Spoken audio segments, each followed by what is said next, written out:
কথা বলেন, কিন্তু আপনার প্রচারপত্র দেওয়ার কি আছে আজকে? কি হচ্ছে, কি দিয়েছে? আপনি দেখছেন না, পুরো একটা লিস্ট ধরিয়ে দিয়েছে। ডাকসু নির্বাচনকে কেন্দ্র করে সকাল থেকেই টান টান উত্তেজনা বিরাজ করছে ঢাকা বিশ্ববিদ্যালয় ক্যাম্পাসে। তবে এরই মধ্যে উঠেছে আচরণবিধি লঙ্ঘনের অভিযোগের তীর সরাসরি ছাত্রদলের দিকেই।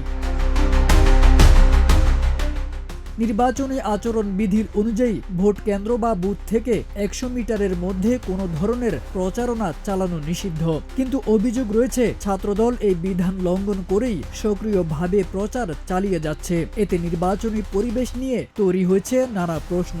প্রচারণা চালিয়ে যাচ্ছে, সদস্য কার্ড অনেকে স্বতন্ত্রভাবেও দিয়ে যাচ্ছে, কিন্তু গতকাল 8 তারিখ থেকে আজ পর্যন্ত কোনো প্রচারণা সম্পূর্ণ বন্ধ।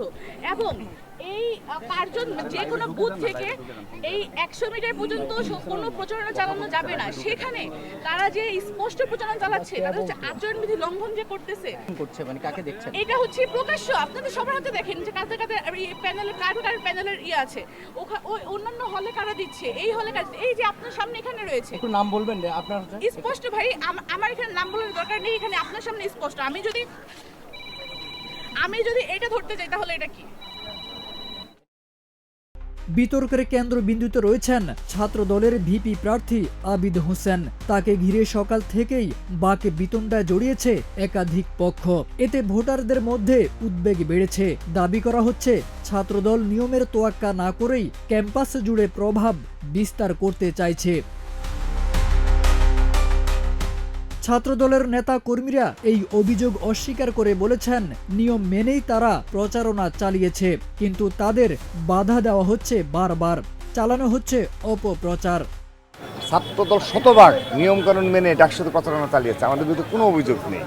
আমাদেরকে দেখেন, আমাদের কোনো আইডি কার্ড নেই, এটা কোনো কথা হতে পারে? তো সুতরাং অভিযোগ দিলে তো আমরাও তো প্রচুর পরিমাণ অভিযোগ দিতে পারি। সুতরাং আমরা জাস্ট এখনো পর্যন্ত ভোটটাকে উদযাপন করতে চাচ্ছি। প্রশ্ন উঠেছে, নির্বাচনের দিন যদি এমন নিয়ম ভাঙ্গার প্রবণতা প্রকাশ্যে দেখা যায়, তাহলে নির্বাচন পরবর্তী সময়ে পরিস্থিতি কোন দিকে যাবে? আমি এটা আসলে খুবই হতাশ যে এখন যদি প্রার্থীরা আচরণবিধি লঙ্ঘন করেন, তাহলে নির্বাচনী পরবর্তী তারা ইশতেহার কি মেনটেন করবে সেটা হচ্ছে স্পষ্ট।